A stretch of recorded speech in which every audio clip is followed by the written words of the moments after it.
Pourquoi Hamilton n'a-t-il pas tenté le one-stop en Belgique? Wolf répond à ça. Alors, il voulait apparemment le faire, hein, donc si vous écoutez, vous auriez pu entendre ce que j'ai dit à l'équipe la plupart du temps, mais oui, je pense que les pneus étaient plutôt bons.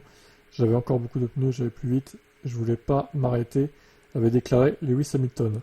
Alors Wolf rétorque qu'en tant que pilote, ils n'ont pas toutes les images, toutes les infos. Il a dit que ses pneus étaient bons, mais à ce stade, personne n'avait de one-stop sur le radar. Nous devions couvrir les deux voitures derrière, c'était Leclerc et Piastri. Et tu peux voir que tous les autres ont fait un double arrêt, logiquement. C'est juste que c'était pas sur le radar. De ce que nous avons fait avec Lewis, c'est absolument la bonne chose à faire. Le one-stop n'aurait pas pu être anticipé, parce que s'il avait été, n'importe quelle autre équipe de pointe l'aurait fait. Ouais, bah de toute façon, le one-stop était une mauvaise chose. Enfin, une mauvaise chose. J'ai envie de dire oui et non quand même, parce que certains, encore une fois, ont fait des one-stop, comme les Aston. Ils sont pas fait des culs pour autant. Contrairement à George Russell. Alors, est-ce que, je me pose la question, est-ce que les équipes autres qui ont fait un arrêt ont pu choper des gommes dans le dernier tour, éventuellement, pour mettre au poids leur voiture?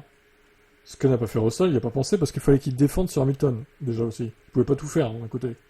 Donc, de toute façon, moi je vous dis, hein, si Hamilton avait fait un arrêt aussi, il se serait fait DQ aussi, je pense.